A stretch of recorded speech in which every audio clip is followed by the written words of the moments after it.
Hello, good morning, everybody. Wish you all a very warm good morning. And today we are going to start Kirchhoff's laws. Basically, second half of current electricity पढ़ने जा रहे हैं हम और इसमें सबसे पहले हम पढ़ेंगे Kirchhoff's laws. 1942 में एक जर्मन फिजिसिस्ट थे किरचॉफ. इन्होंने कॉम्प्लिकेटेड इलेक्ट्रिकल नेटवर्क्स को सिंप्लीफाई करने के लिए दो बहुत बढ़िया रूल्स दिए थे. Very interesting and very important rules I must say. एक है जंक्शन रूल जिसको हम किरचॉफ्स करंट लॉ भी बोलते हैं. जंक्शन रूल या Kirchhoff's current law, it is basically based on conservation of charge. किस पे बेस्ड है? कंजर्वेशन ऑफ चार्ज पे. और दूसरा है आपका loop rule, Kirchhoff's voltage law या फिर loop rule. This is based on conservation of energy. तो we want to focus on to both the laws and solve some interesting problems on the basis of Kirchhoff's laws. I think you all are ready and we should start now. Focus onto your sheet. First one is what? We call it junction rule. क्या बोलते हैं बच्चों? Junction rule या फिर Kirchhoff's current law, KCL short form में Kirchhoff's current law. और दूसरा है आपका loop rule जिसको हम बोलते हैं Kirchhoff's voltage law, KVL. Junction law that is based on conservation. Both of them are based on conservation basically. तो current law is on conservation of charge and this is on conservation of this. कौन सा? Loop rule, conservation of energy. Clear? हमें मालूम है charge भी conserve है steady state में जब करंट फ्लो करता है और एनर्जी भी कंजर्व होती है किसी सर्किट के क्रॉस. तो दोनों रूल को हम थोड़ा ध्यान से देखेंगे. मान लीजिए मेरे पास कोई इलेक्ट्रिकल नेटवर्क का कोई भी एक पार्ट है. ये आपके पास जस्ट मैंने एक जंक्शन बना दिया. अब यहां से करंट आ रहा है I1, यहां से आ रहा है I2, इस वाली ब्रांच से आ रहा है I3 और यहां से जा रहा है I4, यहां से जा रहा है I5. तो I am talking about the first one, what we call junction rule, Kirchhoff's current law. Junction rule या फिर Kirchhoff's current law. तो ये कहते हैं किसी भी नोड पे, किसी भी पॉइंट पे, किसी भी जॉइंट पे, ये जंक्शन जहां पर सारे नेटवर्क्स मीट कर रहे हैं, सारी वायर्स आपकी मीट कर रही हैं, at this junction charge can not accumulate. Steady state में जब करंट फ्लो करता है तो चार्ज स्टे नहीं करता, एक्यूमुलेट नहीं करता, फ्लो करता है. तो टोटल करंट रीचिंग ए पॉइंट, इस पॉइंट पे जितना भी करंट आ रहा है I1, I2, I3, उतना ही करंट यहां से जाएगा. जैसे इस एग्जांपल में I4 और I5, यानी I1 plus I2 plus I3 should be equal to I4 plus I5. आने वाला इज इक्वल टू जाने वाला. और अगर मैं इनको दूसरी साइड ले आऊं, I1 plus I2 plus I3 minus I4 minus I5, that should B 0, है ना? देखिए ध्यान से, यानी सारे करंट्स का सम 0 होगा किसी भी जंक्शन पे, किसी भी जॉइंट पे. लेकिन कब 0 होगा? अगर आने वाले करंट पॉजिटिव है. If currents reaching the point, reaching the junction are taken positive, convention है ये तो, are taken positive and currents leaving the junction are negative. अगर आने वाले पॉजिटिव हैं और जाने वाले नेगेटिव हैं तो टोटल करंट एक पॉइंट पे हमेशा 0 होगा. और ये किस पे बेस्ड है? कंजर्वेशन ऑफ चार्ज पे. ध्यान से फोकस करिए अपनी शीट पे, शायद आपको समझ में आया होगा. और इसको देखिए, फिर मैं नेक्स्ट लॉ पे प्रोसीड करता हूं. ठीक है, I think it's clean. Shall we move on to the next law? So next one is what we call loop rule या फिर Kirchhoff's voltage law. अगर मान लीजिए मैंने कोई भी क्लोज लूप ली, तो सपोज करिए एक क्लोज लूप ली नेटवर्क्स की, यहाँ कुछ सेल्स बना दिए.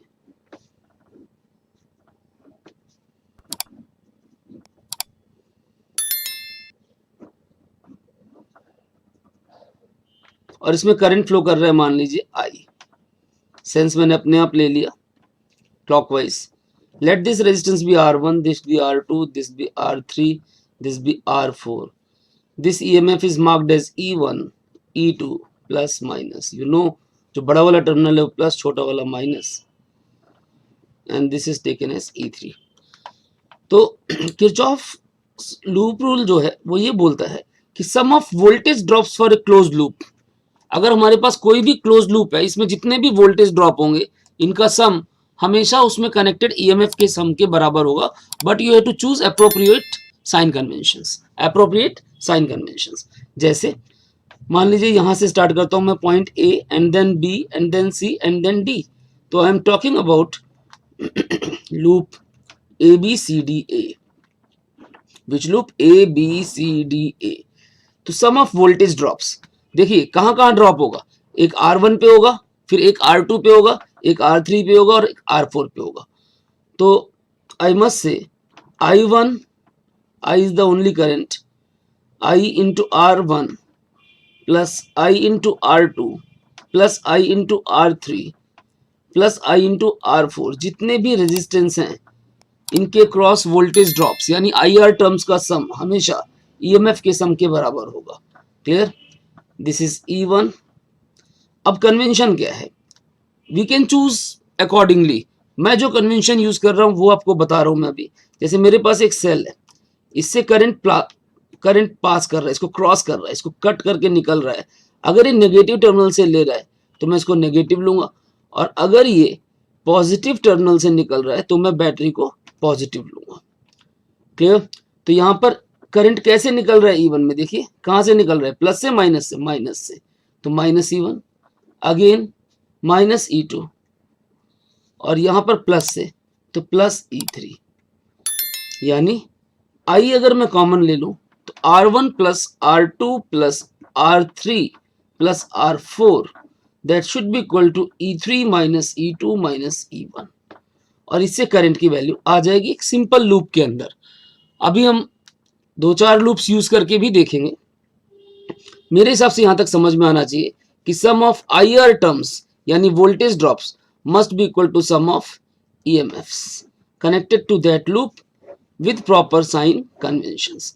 जितने भी वोल्टेज ड्रॉप्स हैं I1 R1 I2 R2 I3 R3 या I सेम है यहाँ पे, तो IR1 IR2 IR3 IR4 that should be equal to the sum of these batteries with proper sign conventions, and sign conventions आपको याद रखने हैं। I think it's clear. और यहां से एक बात और पता चलता है कि कोई भी वोल्टेजेस का जो चेंज होगा उसका सम हमेशा एक लूप पे 0 होगा। The sum of change in voltages across a loop is always 0. It is perfectly based on conservation of energy. I think it's clean. You can focus onto your sheet, and in case there is any problem you can rewind the video and see it again, or you can also consult me. So let us move on to example based on this law. NCERT का एक बहुत बढ़िया question है। इस question में एक loop दे रखी है आपको SRQP, और बीच में कनेक्टिंग वायर है 20 ohms रेजिस्टेंस के थ्रू। कह रहा find the reading of milliampere meter. कौन सा मीटर? मिली एम्पियर मीटर, जो कि हमने P और R के बीच में कनेक्ट किया हुआ है। स्टार्ट करते हैं जरा solution. Let us look on to it. देखिए ये 4 वोल्ट बैटरी है, ये 5 वोल्ट बैटरी है। हम पहले करंट की डायरेक्शन मार्क करते हैं। मान लेते हैं यहां से करंट जाता है I1। कितना करंट जाता है? I मान लो। अगर I यहां से गया तो इसमें से कुछ करंट यहां चला गया होगा।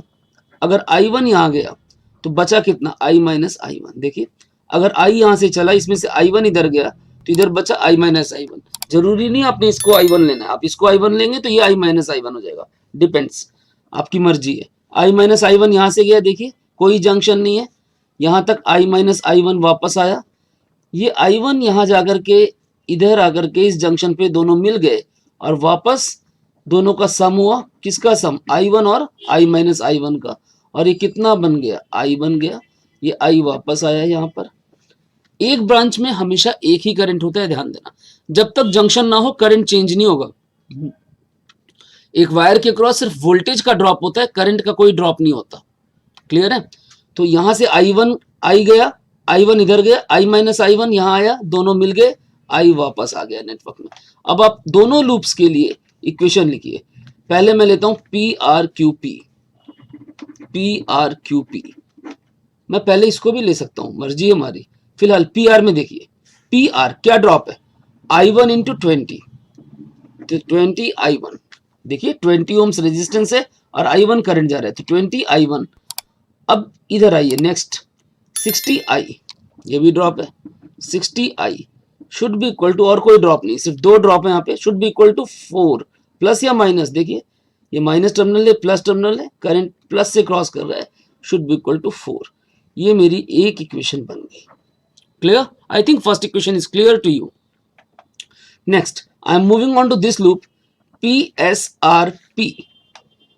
PSRP अगर मैं इस लूप पे देखूं तो PSRP इसमें भी दो ड्रॉप है, एक है 200 ओम का, कितना करंट है, I माइनस I1, और दूसरा है 20I1। लेकिन ध्यान दीजिए बहुत ध्यान से, इसमें करंट की डायरेक्शन और मेरी लूप की डायरेक्शन, लूप की डायरेक्शन आपकी मर्जी, आप कोई भी चूज कर सकते हैं और उसके अकॉर्डिंगली अपने करंट की डायरेक्शन देखनी है। देखिए तो करंट की डायरेक्शन और लूप मैंने इस सेंस में ले रखी है, this sense, this is the sense of loop. तो लूप और करंट की डायरेक्शन सेम है, यहां पर करंट और लूप की डायरेक्शन उल्टा है, करंट फ्लो कर रहा है आर से पी, करंट फ्लो कर रहा है पी से आर, और मेरी लूप जा रही है आर से पी, अपोजिट उल्टा, तो माइनस होगा drop, minus 20I1। I think आपको समझ में आया मैंने माइनस क्यों लिया। I am going from R to P but current was going from P to R, both are in opposite sense, that's why I have taken it as negative, and that should be equal to 5। Sign convention बोलिए, plus या minus, ये plus है ये minus, कहां से निकल रहा है, माइनस से, तो इट्स -5। अब मुझे इन दोनों इक्वेशंस को सॉल्व करके I और I1 की वैल्यू निकालनी है, और मेरा आंसर क्या होगा, I1, क्योंकि मैंने जो करंट चूज किया वो कौन सा है, I1। अब इन दोनों को सॉल्व करने के लिए आप इसको एडजस्ट करिए, it can be written as -200 and -20, -220I1 और -200 प्लस 200I। देखिए 200I minus 200I1 minus 20I1 is equal to -5। Adjust कर लिए, इट बिकम्स 220, 200I 220I1, मैं माइनस हटा रहा हूं तो ये प्लस हो गया, इधर माइनस हो गया, दैट इज इक्वल टू 5। ये बन गई मेरी second equation. You can solve equation 1 and 2 and get the values of I and I1, and the current through the branch PR should be what? Should be the value of I1. Focus on to your sheet and try it. I think you are able to solve it. Start करें, try किया आपने, check करते हैं। देखिए 5 से दोनों side cut जाएगा, कितना बचेगा, 4 4 44I1 माइनस 40I, थोड़ा सिंप्लीफाई कर लेते हैं 1, इसको बना दिया इक्वेशन 2। अब हमें सॉल्व करना है, इट्स व्हाट, 20I1 प्लस 60I equation 1 is equal to 4, और ये है 44I1 minus 40I is equal to 1। Let us solve it. Solve करने के लिए पहले आपको इनको बराबर करना पड़ेगा। 120 आपको पता है, 10th क्लास में आपने पढ़ा हुआ है, इसको 3 से मल्टीप्लाई करिए, उसको 2 से मल्टीप्लाई करिए, इक्वेशंस क्या बनेंगे, 40I1 plus 120I is equal to 8, और यहाँ पर 132I1 माइनस 120 अगेन I बराबर किया हमने, is equal to 3। Check it out, इधर दोनों को हम ऐड कर रहे हैं, ये आपका कैंसिल हो गया, कैंसिल हो गया, ऐड कर रहे हैं ना, क्योंकि ये आपका प्लस में और ये माइनस में, और इधर देखिए it will become 172I1 and that is equal to 11। तो what is the value of I1, 11 by 172, 11 by 172, is this the answer. देखिए तो what is the value, this is, अगर आप इसको सॉल्व करें, कैलकुलेट करना पड़ेगा हमें, 0.064 एम्पियर, ये वैल्यू आ रही है I1 की। क्लियर?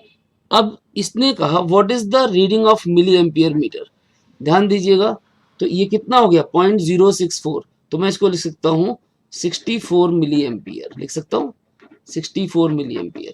इसने मुझसे पूछा what is the reading of milliampere meter. ध्यान दीजिएगा मैं जो बोल रहा हूँ, करंट की वैल्यू इस ब्रांच में I1 है और I1 इज 64 मिली एम्पियर, तो रीडिंग क्या होगी, रीडिंग जो मार्किंग आएगी वहां पर वो आएगी 64, और मिली एम्पियर तो उसकी स्केल ही है, ठीक है, तो मिली एम्पियर तो उसकी स्केल ही है, तो current is answer is 64 milliampere, but जो आपका एमीटर डिफ्लेक्शन देगा वो 0 से कहां पर देगा, 64 पे।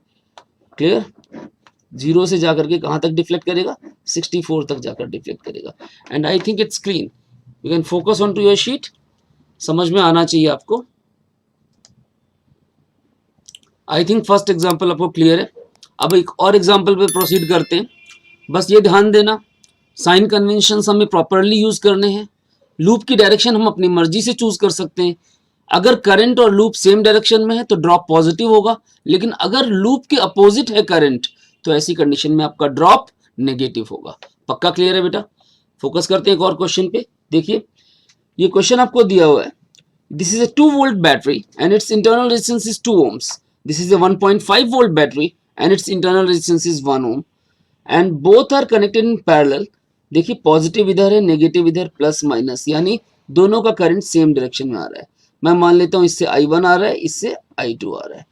I2 यहां से चला, I1 यहां मिला, दोनों मिल करके यहां क्या बन गए इस ब्रांच में, this is I1 plus I2। I1 plus I2 यहां पर आया, वापस यहाँ कौन सा जाएगा, ध्यान देना एक ब्रांच में एक ही करंट, तो I1 अपने रास्ते चला गया और I2 अपने रास्ते चला गया वापस। आई थिंक करंट का डिस्ट्रीब्यूशन आपको क्लियर है।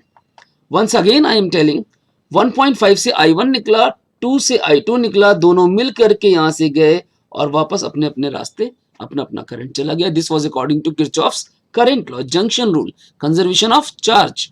And now I am going to apply loop rule. पता क्या करना है, करंट इन ईच ब्रांच, हर एक ब्रांच का करंट निकालना है आपको। कौन सी ब्रांच, जैसे आपके पास FEDC, इसमें करंट कितना है, और CF इसमें करंट कितना है, और BA इसमें करंट कितना है। अभी एक बात बताओ, सॉल्व तो मैं करूंगा, आपको पता है यहाँ पर 2 लूप इक्वेशंस बनाऊंगा, मैं 3 भी बना सकता हूं, बट मुझे जरूरत नहीं है। हमें पता है अगर हमारे पास 2 वेरिएबल्स होते हैं, कितने वेरिएबल, 2 वेरिएबल तो 2 इक्वेशन चाहिए होती हैं, 3 वेरिएबल होंगे तो 3 इक्वेशंस। जितने वेरिएबल होंगे उतनी इक्वेशंस चाहिए उनको सिंप्लीफाई करने के लिए। अगर एक वेरिएबल होगा तो लॉटरी लग गई, एक इक्वेशन है ना। यहाँ पर मेरे पास 2 वेरिएबल है, I1 और I2। क्लियर, तो अगर मुझसे बोलेगा CF ब्रांच में करंट क्या है तो मेरा आंसर होगा I1। BA ब्रांच में करंट क्या है, मेरा आंसर होगा I2। अभी तो निकालूंगा इनको, जस्ट बता रहा हूं आपको। और इस ब्रांच में करंट क्या है, I1 प्लस I2। तो I have to solve this thing, ये चीज पता करनी है मुझे। And then voltage drop across 5 ohm resistor. 5 ohm कहाँ है ये, तो वोल्टेज ऑफ 5 ओम रजिस्टर क्या होगा, करंट इन 5 ओम, कितना करंट है, I1 plus I2 into resistance. I think it's clear, ये चीजें हमें पता करनी है। Clear, and I am going to start the topic. तो अब देखिए जरा ध्यान से, आप लूप लीजिए FEDCF सॉल्यूशन, FEDCF कितने ड्रॉप है, 1 2, एक हो गया 5I1 प्लस I2, करंट और लूप की डायरेक्शन सेम है। 1I1 इंटरनल रेजिस्टेंस के कारण यहाँ पे ड्रॉप हो गया, and that should be equal to 1.5। Positive या नेगेटिव, देखिए करंट यूं जा रहा है, प्लस से निकल रहा है तो पॉजिटिव। अब आप लूप लीजिए, ये आउटर लूप AEDBA, और इसमें लिखिए, इसमें एक ड्रॉप और दूसरा ड्रॉप, कितना है ये, 5I1 plus I2 plus 2I2। देखिए यहाँ के बाद ये 2I2 is equal to 2 minus में या प्लस में, माइनस या प्लस, बोलो प्लस यार, प्लस से निकल रहा है ना। क्लियर, 2 इक्वेशंस बन गई, आपके पास 2 वेरिएबल्स हैं I1 और I2। अब इन दोनों को आप सिंप्लीफाई फॉर्म में लिखिए। देखिए 5I1 और 1I1 कितना हो गया, 6I1 plus 5I2 is equal to 1.5। ये मॉडिफाई कर दी मैंने इक्वेशन। इधर देखिए 5I1 plus 7I2, 5I2 plus 2I2 is equal to 2, इसको बना दिया second equation. Now you are going to solve equation number 1 and equation number 2 to get the result. What result? I1 and I2. करिए बच्चे, लिखिए जरा, 6I1 plus 5I2 is equal to 1.5, और यहाँ पर 5I1 plus 7I2 is equal to 2। Let us start. कैसे करेंगे बताइए? ये आप एलिमिनेट किसको करना चाहते हैं देख लीजिए। मैं इस I1 को एलिमिनेट करूंगा तो इधर मैं मल्टीप्लाई करूंगा 5 से और इधर मल्टीप्लाई करूंगा 6 से। मेरी इक्वेशन बनेगी 30I1 plus 25I2 is equal to 7.5। Multiply कर लीजिए ना, देखिए आएगा नहीं। इधर करिए सेकंड में 30I1 plus 42I2 is equal to 12 and then plus करेंगे या माइनस? साइन से में माइनस करना पड़ेगा, साइन चेंज हो जाएंगे। यहाँ क्या होगा, ये कट जाएगा, ये आएगा माइनस में 17I2। देखिए माइनस करिए 17, चेक कर लेना, और यहाँ आ रहा है 4.5। तो I2 की वैल्यू आ गई 4.5 अपॉन 17 यानी 45/170। 45/170 5 से काटो 934 एम्पियर। ये आ गई I2 की वैल्यू। I2 की वैल्यू आते ही किसी भी इक्वेशन में डाल दो, I1 आ जाएगा। मैं इक्वेशन 2 में पुट करता हूँ। Put I2 is equal to 9/34 in equation 2। आप चाहे तो डेसिमल में भी ला सकते हैं, मुझे रैशनल अच्छा लगता है, मैंने रैशनल में ले लिया, आपकी मर्जी है। 5I1 plus 7I2। I2 क्या है? 9/34। क्लियर? 9/34 और दैट इज इक्वल टू 2। तो I1 कितना आया? 2 माइनस 63/34, ये है 5I1 की वैल्यू। तो इसको करते हैं 68 minus 63/34, that is what? 5/34, that is 5I1। तो I1 कितना आ गया? 5 कैंसिल हो जाएगा, 1/34 एम्पियर। तो ये मेरा एक करंट आ गया और I2 की वैल्यू आई थी 9/34 एम्पियर, ये दूसरा करंट। अब देखिए लूप मेरी सॉल्व हो गई, नजर आ रही है आपको? बहुत अच्छे से समझ में आ रहा है? I think so it should be clear, it should be very much clear. अब इसका क्वेश्चन क्या था? Current in each branch. तो बताइए CF का करंट क्या होगा? यहाँ पे मैंने फाइनल रिजल्ट लिखा है, फाइनल रिजल्ट। ये तीन चीजें मुझे पता करनी थी। I1 कितना है? 1/34 एम्पियर। I2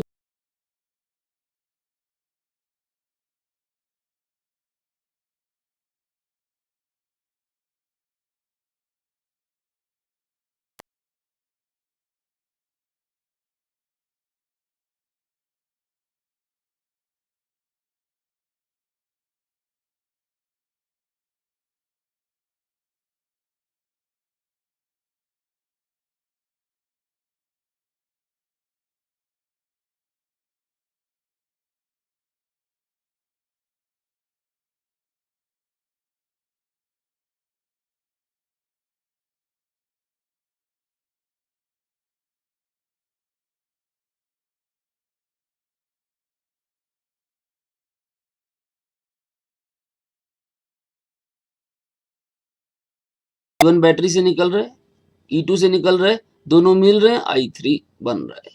तो यहाँ से तो बिल्कुल क्लियर है कि I3 is basically I1 plus I2। तो अगर आपको I1 और I2 मालूम चल गया तो I3 तो वैसे ही पता चल जाएगा, हाँ या ना?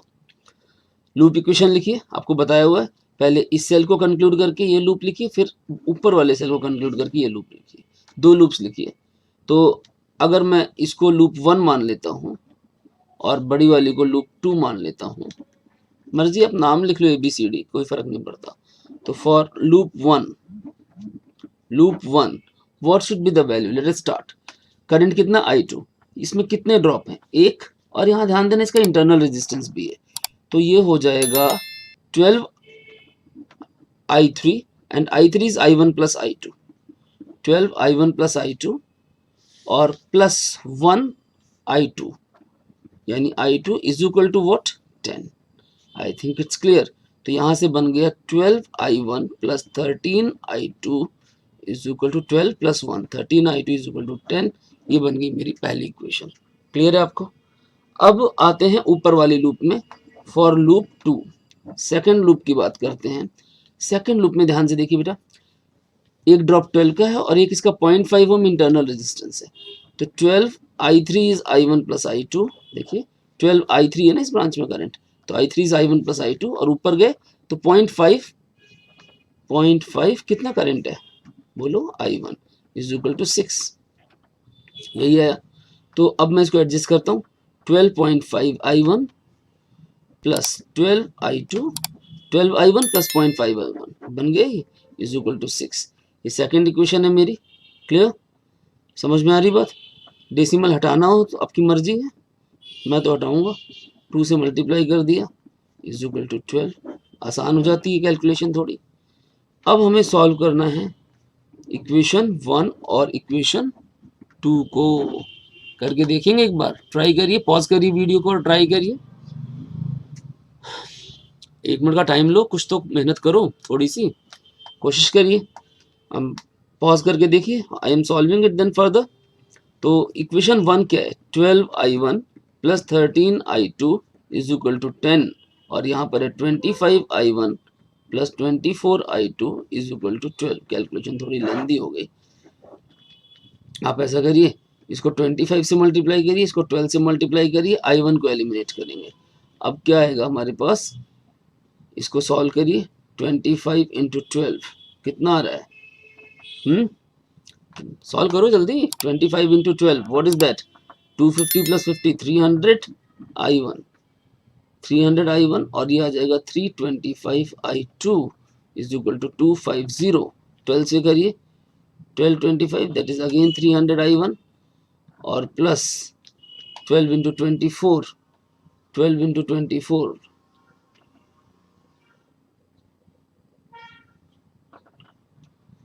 ये आ गया 288 I2 is equal to 244 yes. अब इसको सॉल्व करते हैं, आपके पास minus minus minus. I think you can solve it and obtain the result. Focus करिए अपनी शीट पे, ध्यान से देखिए और कैलकुलेट करिए। कैलकुलेट करके फाइनल रिजल्ट जल्दी करो सॉल्व, ठीक है? यहाँ तक कैलकुलेशन चेक कर लीजिए। अच्छा तो 144 नहीं, इट इज 144। नो माइनस ये कट गया, ये कितना है, ये आ गया आपका 337 I2 and that is equal to what, यहाँ माइनस करिए, ये आ गया 60106, यही है देखिए। तो I2 की वैल्यू आ गई 106/37, यही आ रही है 10/37, 106/37 एम्पियर, एक आ गया। अब इसको दोनों में से किसी भी इक्वेशन में पुट कर लो, आपको कौन सी अच्छी लग रही है, मर्जी यार, दोनों एक जैसी हैं। तो यहाँ सॉल्व करते हैं, पुट इन इक्वेशन 1, तो 12I1 प्लस 13I2 की वैल्यू क्या है 106/37, that should be equal to 10। तो अब आप इसको सॉल्व करेंगे तो I1 की वैल्यू आपकी आएगी 84/37 एम्पियर। इसको मल्टीप्लाई करिए, इधर ले जाइए, 12 से डिवाइड करिए, I1 ही आ गया। और पूछा क्या आपसे, I3, देयरफॉर I3 क्या होगा बोलो जल्दी, I1 प्लस I2। तो I1 प्लस I2 क्या होगा, दोनों को सम कर दीजिए, I1 plus I2। Clear, add कर सकते हैं दोनों को। आपके पास यहाँ पर ये करंट जो है वो नेगेटिव आ रहा है, कैलकुलेशन के बाद ये माइनस वाली वैल्यू बड़ी होगी, तो आपके पास आएगा -84 प्लस 106।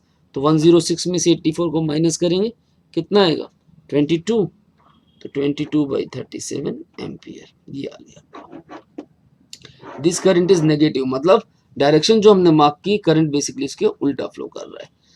तो हमारे पास करंट आ गया, I2 की वैल्यू आ गई, I1 की वैल्यू आ गई और I3 की भी वैल्यू आ गई, तीनों वैल्यूज आ गई। इसके बाद मैंने बोला find terminal voltage of each cell. तो what is the formula for terminal voltage, do you remember? Hello, अगर किसी भी सेल में कुछ इंटरनल रेजिस्टेंस है स्मॉल r, तो आपको पता है वो अपना पूरा ईएमएफ आउटपुट पे नहीं दे पाता, उस ईएमएफ में से कुछ ड्रॉप हो जाता है, I इंटू इंटरनल रेजिस्टेंस, कुछ वोल्टेज इंटरनल रेजिस्टेंस खा जाता है। तो जो नेट टर्मिनल वोल्टेज बचती है that is E minus IR for that cell. तो हमें दोनों सेल्स के लिए टर्मिनल वोल्टेज निकालनी है। हम फोकस करते हैं अपनी शीट पे, जैसे मैं यहाँ पे सॉल्व करता हूँ। टर्मिनल वोल्टेज क्या निकाल रहा हूँ मैं, टर्मिनल वोल्टेज पहले सेल की V1, तो V1 क्या होगा E माइनस IR, फॉर्मूला होता है E माइनस IR। अब EMF कितना है 6 माइनस I, आई तो यहाँ उल्टा है, माइनस में है, तो माइनस माइनस हो जाएगा प्लस 84/37 और स्मॉल आर कितना है 0.5। इसको सॉल्व करके आप रिजल्ट निकाल सकते हैं। ये हो जाएगा आपका 42/37, 6 + 42/37। इसको सॉल्व करिए, this much volt will be your answer. और V2 चाहिए तो V2 will be what, E2 - IR2।